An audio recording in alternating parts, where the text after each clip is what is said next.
Boston Bruins are reportedly interested in Ottawa Senators restricted free agent Shane Pinto, but that doesn't really make much sense, and I'm here to tell you why on today's episode of Locked On Boston Bruins. You're Locked On Bruins, your daily podcast on the Boston Bruins, part of the Locked On Podcast Network, your team every day.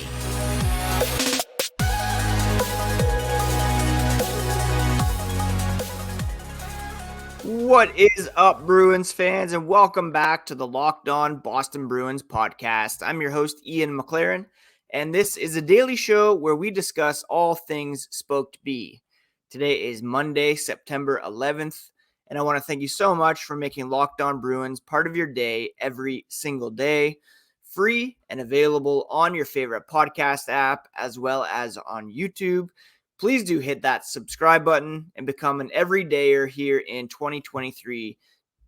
We're getting very close to the Prospects Challenge this weekend in Buffalo, start of training camp next season, exhibition games less than 2 weeks away, so please do come on board and listen every day so you don't miss a thing here this season. You can also follow the podcast on social at Locked NHL Bruins. You can find me, my dad jokes, and hockey thoughts at Ian C. McLaren. All right, today on the podcast, we are focusing on some news and notes from around the black and gold over the last couple of days, beginning with some speculation that the Bruins are interested in Ottawa Senators restricted free agent Shane Pinto. Now, here's the situation on Pinto, according to the Hockey News. They write, after scoring 20 goals in his rookie season, must be difficult for Pinto to see everyone else in Ottawa get their bag while he's left out of the excitement of signing a new contract. The Senators, of course, just recently signed Jake Sanderson to a monster contract extension. They've locked up Tim Stützle, Josh Norris, Brady Tkachuk, among others. The Hockey News continues, he's the ideal third-line center, keep that in mind, who brings two-way ability and depth goal scoring that teams crave. Pinto plays with physicality and has proven to be an excellent face-off man. So why haven't the Sens signed a player who is so pivotal to their squad last season? Simply put, it's the salary cap. The Sens went from a young, up-and-coming team with all the cap space you could want to a team in a bit of a pickle. They currently have about $784,000 in cap space, with a combination of poor contracts on depth players and dead money being the ultimate culprit. Pinto deserves a raise from his entry-level deal, but the Sens have some shuffling to do and may need to move out a contract or two to do it. That, according to the Hockey News. Now, late last week, our friends over at Boston Hockey Now put out a report that the Bruins were interested in Shane Pinto. The Bruins, of course, we talked about this last week, have some center depth issues. Pavel Zacha, Charlie Coyle penciled in, and Jimmy Murphy writing the Bruins are expected to be interested in in the Senators youngster. What would that cost the Bruins? The rumored price for Pinto will be high, with Ottawa looking for high-end prospect close to breaking the NHL roster. Murphy wrote the options from Boston would likely be Fabian Lysell or John Beecher. Both players played with the Providence Bruins last year. Lysell recording 37 points in 54 games. Beecher with 23 points in 61 games. Acquiring high-end prospects helps Ottawa bolster their roster while not taking on too much additional cap hit, which Murphy's source says is a priority for the club. The Senators, according to Cap Friendly, at the moment have just under $895 in available cap space. Pinto and Igor Sokolov, both restricted free agents. They have dead cap space going to a few players.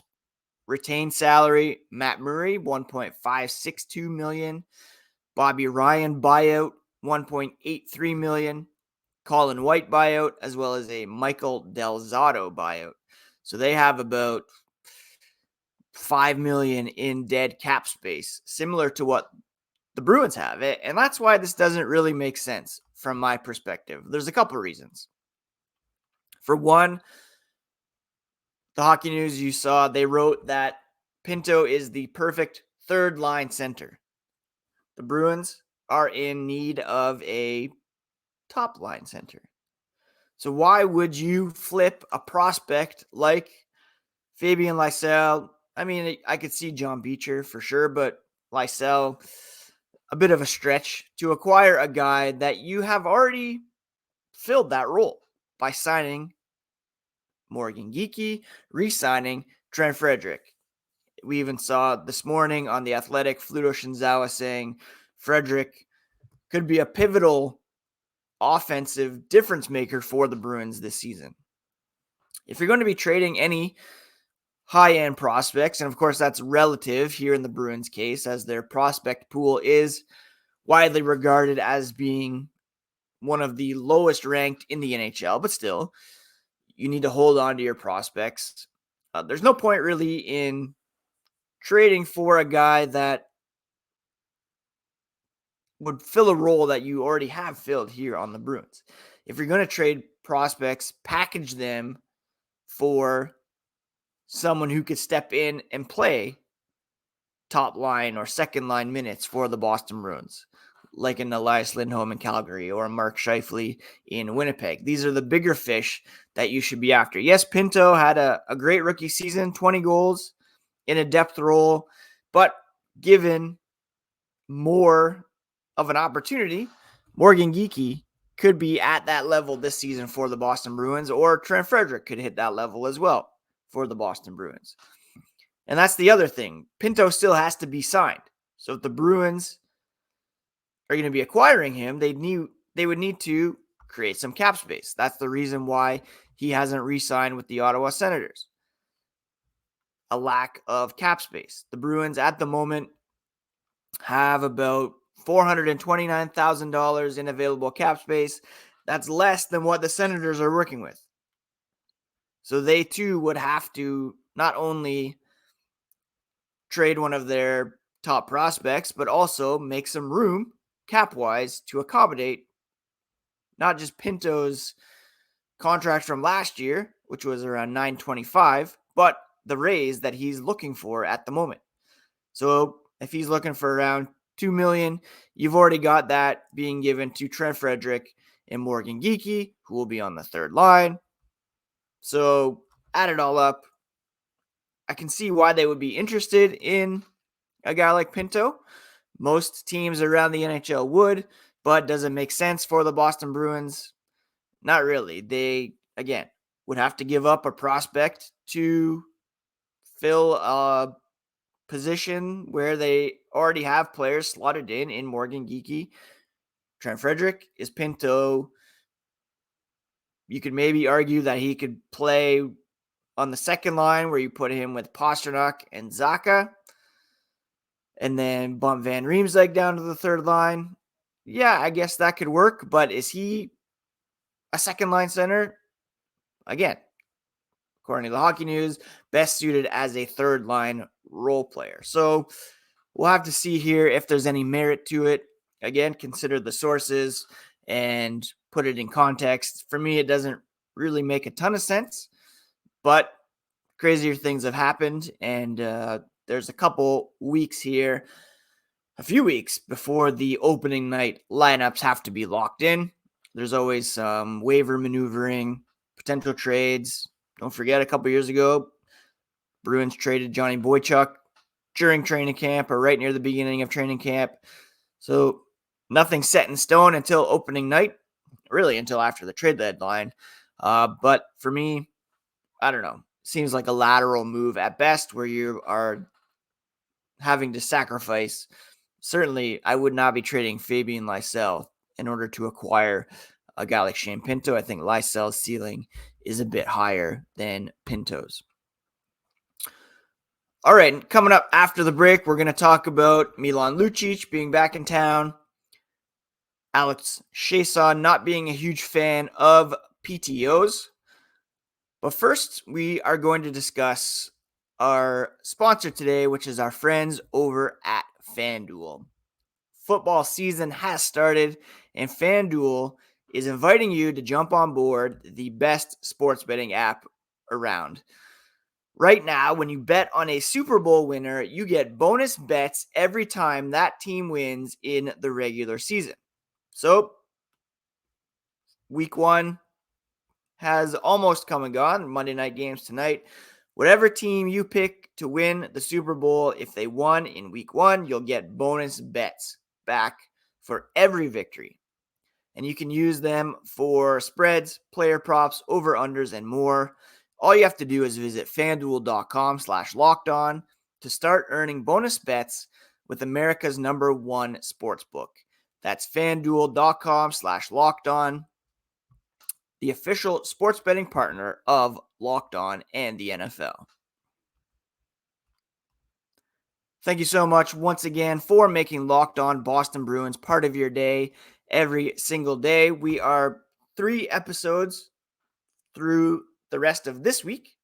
And then beginning on September 18th, we'll be back to 5 shows a week as we get ready for a brand new Boston Bruins season. There's a lot of, playoff models coming out, and we're going to break down the consensus of where the Bruins seem to be fitting in here coming into a brand new season and coming off that record-breaking 2022-23. Will be, of course, a much different-looking team without Patrice Bergeron and David Krejci in the lineup, but there will be a familiar face back in black and gold, and that is Milan Lucic, who stepped onto the ice at Warrior for the first time late last week. That facility was not around when he was traded back in 2015. So he kind of joked that while it feels like being back home, he did have some issues getting into Warrior. He wasn't quite sure where to enter, but his family, very excited to be back in Boston. His older 2 kids were born in Boston, but they don't really remember too much. So to bring them back to their roots is pretty cool. And one of the biggest things Lucic is excited to bring to the table is extending the culture that was created within the Bruins dressing room over the past 15 years. He was part of a championship core. He helped to build that core. He was a big part of the group in 2011, a big part of the group in 2013 that went to the Stanley Cup final. Now with Chara, Bergeron, Krejci, Rask, all retired, he's aiming to make sure that the identity of the Bruins remains. He said, quote, "That's probably one of the biggest things coming back is to kind of keep that culture and the identity going in the locker room. When you lose guys," he continued, "like those leaders, it gives other guys like himself an opportunity to step up and carry the torch. It's a big part of his job this year coming in. You've got to have fun with it. You've got to look forward to it, even though it's a big responsibility." And that's his mindset going into the rest of the year. He wants to bring a leadership role, a physical role, just being himself on a day-to-day basis, having fun being in the NHL, but when it's go time, it's go time. And Milan Lucic was honored late last week as well on Friday by learning that he had been selected as a member of the historic 100, the 100 most legendary Bruins in franchise history. The full list will be revealed on Tuesday, September 12th, which will be tomorrow. So on Wednesday, I will be going through that list and offering some of my thoughts on it. Not part of the selection process, of course, but we'll definitely be giving some thoughts on that list when it's revealed tomorrow. Lucic is on the list. He informed Charlie McAvoy that he's on the list. And I would expect a lot of familiar faces on there. I'm hoping, guys like Joe Thornton, Nathan Horton, Adam Oates, Joe Juneau from my childhood, Craig Janney. Some of these guys will be on that list as well. And for Lucic, he said it's a different time in his life. He's had experience out in LA, in Alberta, playing for both of those teams. But he definitely thinks he could still bring a lot to this team and the organization. It's not going to be easy to get playing time. We talked last week about how Danton Heinen in on a PTO, Alex Chiasson in on a PTO. You have a bunch of guys fighting for time in the bottom six. Jesper Boqvist, AJ Greer, Patrick Brown, not to mention some AHL potential graduates, Mark McLaughlin, the aforementioned Beecher, Georgi Merkulov. I could see Lucic being a fourth liner, possibly getting some time on the third line, maybe getting some net front time on the power play to fill that Nick Foligno role from the past couple of years. But I could see him also not playing each and every game, getting some fresh legs in there at times. And when he is on the ice, really making his presence felt physically and, possibly on the score sheet as well. Lucic, I'm very excited to see him back in black and gold. Very excited to see him in the Centennial jerseys, which will have a 90s vibe like the hat I'm wearing today. For those of you on YouTube, kind of a vintage look. And we'll get a look at those jerseys later on this week as well. All right, we're going to wrap up today's podcast by touching on how Alex Chiasson feels about being at Bruins training camp on a professional tryout offer. Spoiler alert, not ideal for him, but we'll discuss that to finish today's episode coming up after the break. All right, Alex Chiasson, not unlike Milan Lucic, no stranger to the Boston area. He spent 3 seasons at BU from 2019 to 2012, and he is back in town, will be attending Bruins training camp on a professional tryout agreement. And he said, it's funny, throughout his career, there's been a bunch of rumors about him getting traded to Boston. I touched on when he signed the PTO that the Bruins were really big on acquiring him as part of the Tyler Seguin trade with the Dallas Stars. They ended up with Louis Eriksson, Matt Fraser, Riley Smith instead. They saw his scoring ability, his great shot, and coveted that. Unfortunately, the Stars weren't willing to part with Chiasson in that deal.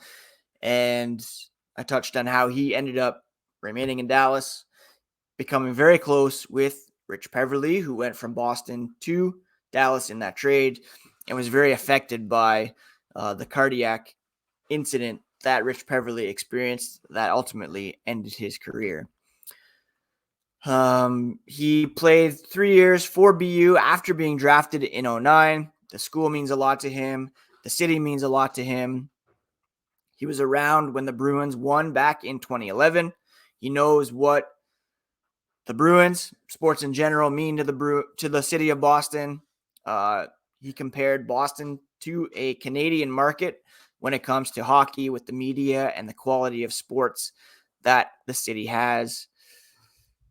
He's not a huge fan, however, of coming to camp without a guaranteed contract. He admitted that he had a number of offers from other NHL teams, a good amount of PTOs on the table, he said. Where he's at in his career, the 2 things he was really looking for were an opportunity to come in and earn a spot. A lot of teams that have tons of forwards, teams in different phases of winning and whatnot. And that brought him to a second point. He wanted to be on a team that's competitive. He said, quote, "The Bruins are an organization that have been on a high level in the NHL for the past, it's been his 12th year, and they've always been on top. Going to be a tough camp. A lot of guys battling for spots." He said, quote, "I've bet on myself quite a bit in my career. It's always worked out. Doesn't mean that's easy, but I'm willing to put myself up against the odds and see where it goes. He has been through the experience of being on a PTO, including in 2018 when he went to camp with the Edmonton Oilers, produced a career-high 22 goals and 38 points in 73 games. That was after he won a Stanley Cup with the Washington Capitals. So even that didn't guarantee him a deal for the next season. Ended up having the best year of his career. And now that he's gotten older, he realizes that it's a privilege to play in the NHL. You can't take it for granted. Whatever opportunities come his way, he's always fought for what he believes, and that's to play in the NHL.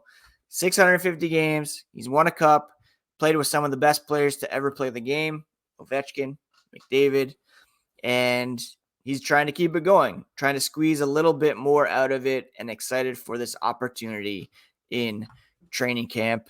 Again, he's going to have to fight off Jesper Boqvist, Danton Heinen, AJ Greer, Patrick Brown, Lucic, and some of these younger guys in order to grab a spot. But, he's only 32 years old, still has quite a bit left in the tank. Last season, he scored 6 goals, 3 assists for 9 total points in 20 games with the Detroit Red Wings, 9 goals in 29 games down in Grand Rapids. He had 13 goals in 67 games prior to that with the Vancouver Canucks. He can put the puck on net. He can put the puck in net, and that's what the Bruins are in desperate need of this season. Talked a lot about how they're going to be strong in net. Defensively, probably not as strong. Offensively, and Alex Chiasson could bring the kind of pop that they need to retain a playoff spot coming up this season. I'm very excited to see what he's able to bring to the table here in camp and in the exhibition season. Again, no contract for him, none for Heinen. The Bruins will have some shuffling to do. If they do get contracts, I'd expect them to be minimums or no more than what Van Riemsdyk and Lucic are making at $1 million. Some other guys that could be sent down, like Greer, Brown, to make room for them, perhaps even Boqvist, although I'd really like to see him make the team. It's going to be a very interesting camp for the Boston Bruins, and I'm excited to see how things will shake out for the opening night lineup. On Wednesday, like I said, we're going to talk about the top 100 list that will be revealed tomorrow. Later on this week, we'll preview the Prospects Challenge coming up this weekend in Buffalo.